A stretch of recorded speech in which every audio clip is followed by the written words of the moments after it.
ketentuan-ketentuan kita harus dipatuhi. Tidak ada yang memiliki perlakuan khusus. Saya tegaskan kembali bahwa hal-hal di luar itu yang bersifat seremoni, upacara, merayakan ulang tahun ini, ulang tahun itu, hari ini, hari itu, kita tidak anggarkan. Perayaan sejarah, perayaan ulang tahun laksanakan secara sederhana di kantor, di ruangan. Kalau perlu yang hadir hanya 15 orang, sisanya di Vikonken.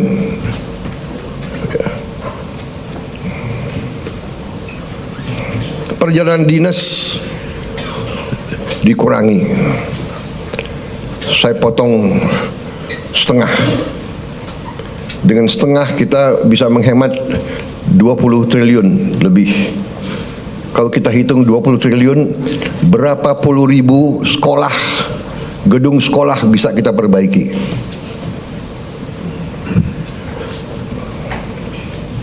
Jadi saya katakan benar-benar bahwa saya sangat serius dalam hal ini. Saya minta loyalitas semua menteri, semua kepala badan untuk patuh dalam hal ini, ya. Dan saya terima kasih kepada tim keuangan yang telah menjalankan penyisiran, kajian terhadap anggaran sampai serinci-rincinya. Kalau tidak salah, mungkin sampai satuan ke-9 kalau tidak salah. Mungkin pertama kali dalam sejarah, ya, Presiden Republik Indonesia mengecek sampai satuan ke-9.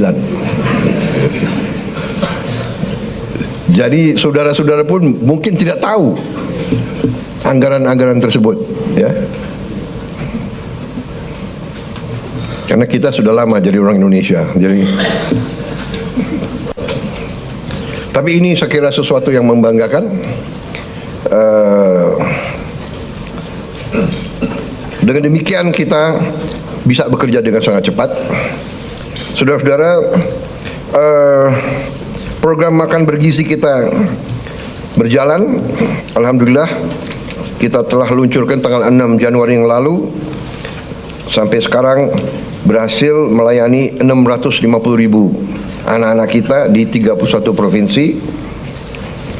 Ini berkat kerja keras banyak pihak, ya, Kepala Badan Gizi, jajarannya, Mendagri, Menteri Pendidikan Dasar dan Menengah, Menteri Bappenas, Menteri Desa, Menteri BUMN, Menteri Kesehatan, Panglima TNI, Kapolri, para kepala sekolah, para gubernur, bupati,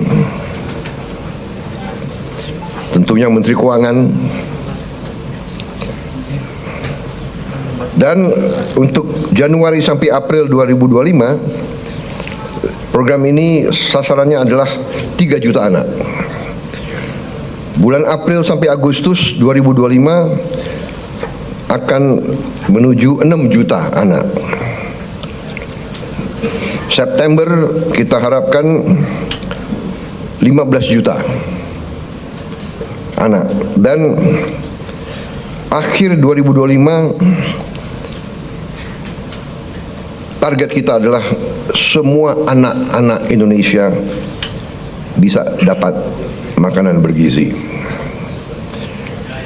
Saudara-saudara, terima kasih kerjasama ini. Seluruh kementerian lembaga ikut mengamankan dan menyukseskan program ini. Kita akan bersinergi dengan pemerintah daerah, gubernur, bupati, wali kota, dan seluruh perangkat daerah. Saudara-saudara, ini adalah masalah strategis. Kita memperkuat masa depan Indonesia. Anak-anak Indonesia harus kuat, harus cerdas, harus semangat, harus sekolah dengan baik. Saya percaya dalam waktu yang tidak lama kita akan melihat peningkatan hasil kemampuan akademis anak-anak kita. Saya juga bertekad untuk melakukan langkah-langkah intervensi kepada semua sekolah di Indonesia. Sekolah dasar, sekolah menengah, SMP, SMA, semua sekolah yang dibina oleh pesantren dengan teknologi. Kita akan masuk ke semua sekolah dengan teknologi. Kita ingin mempercepat penyampaian pelajaran untuk semua sekolah kita. Saudara-saudara, saya juga berterima kasih kepada Menko Perekonomian dan tim ekonomi yang telah menggagas, menyusun konsep-konsep yang diwujudkan dalam produk-produk, dalam kebijakan-kebijakan yang pro rakyat, penghapusan hutang kepada petani dan nelayan yang mengalami kesulitan membayar sekian belas tahun, kemudian juga berbagai bantuan langsung, berbagai bantuan mengurangi kewajiban-kewajiban terutama rakyat yang di golongan yang paling bawah dan paling lemah. Saya kira nanti mungkin Menko Perekonomian dengan Menteri Keuangan bisa juga jelaskan ke masyarakat berapa kebijakan-kebijakan yang telah kita lakukan. Kita juga dalam waktu dekat kita juga akan mewajibkan semua perusahaan yang menerima kredit dari bank pemerintah harus menempatkan hasil penjualan ekspornya di bank di Indonesia. Saya kira ini hanya wajar, ini masuk akal. Mereka berusaha dengan dana yang bersumber dari rakyat Indonesia. Setelah mereka berusaha dan mereka lakukan penjualan, hasil penjualannya wajar kalau ditaruh di bank di Indonesia. Ini saya kira segera akan keluar dan akan berlaku kurang lebih 1 bulan yang akan datang. Ya. Jadi ini adalah sesuatu yang logis, yang masuk akal. Kemudian saya juga sudah memberi keputusan kepada unsur penegak hukum, Jaksa Agung, BPKP, Kapolri, dan Panglima TNI untuk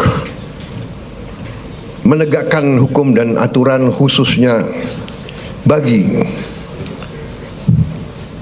perusahaan-perusahaan yang melanggar ketentuan-ketentuan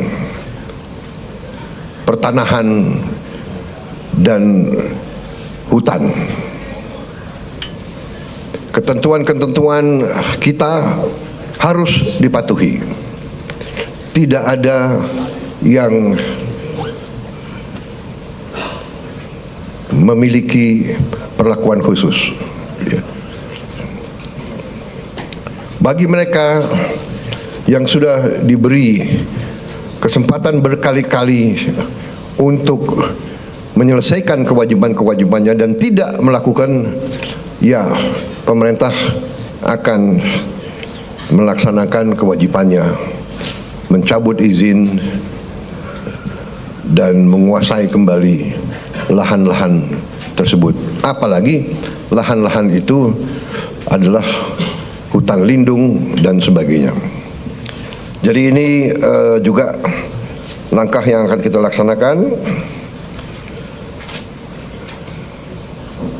Saudara-saudara sekalian, saya juga sangat berterima kasih kepada banyak jajaran. Baru hari Senin kemarin saya mendapat kehormatan meresmikan 37 proyek strategis ketenaga listrikan nasional, mencakup 26 pembangkit listrik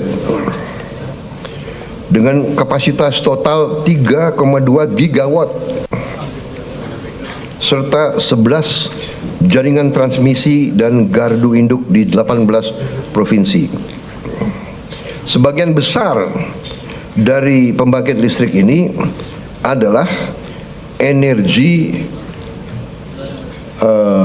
bersih, energi terbarukan. Saya kira kalau dicek nanti, ini mungkin peresmian terbesar dalam satu hari. Ini menunjukkan daya kemampuan kita, ya. We can do it. Dan ini saya harus sampaikan bahwa ini hasil kerja keras pemerintah sebelum pemerintah kita. Jadi marilah kita selalu menghormati semua pihak, semua yang telah bekerja keras, pendahulu-pendahulu kita. Kita sampai di sini bukan seketika. Kita sampai di sini karena perjalanan jauh. Pembangunan suatu bangsa bukan pembangunan 1 tahun, 5 tahun, 10 tahun. Pembangunan suatu bangsa adalah puluhan tahun. Apa yang dirintis Bung Karno, kita nikmati sekarang. Apa yang diteruskan oleh Pak Harto, kita teruskan, kita nikmati sekarang. Demikian presiden demi presiden, Pak Habibie, Gus Dur, Ibu Mega, Pak Jokowi, ini terus. Jadi contohnya saya baru 3 bulan menjabat, saya sudah resmikan proyek yang dilaksanakan mulai 2015, bayangkan. Jadi inilah yang saya minta menjadi alur bernegara kita. Kita ini melanjutkan suatu long march, perjalanan jauh, estafet demi estafet kita terima. Baru nanti kita akan mencapai cita-cita kita. Saya sangat optimis bahwa kita akan sampai ke situ. Saudara-saudara, sementara itu yang saya sampaikan, teman-teman media saya kira cukup banyak bahan, ya. Sekarang akan saya sampaikan hal-hal yang belum perlu Anda dengar. Kan begitu kan? Saya kira media ini masih muda-muda, ya. Jadi ada hal-hal yang kalau orang tua bicara yang muda-muda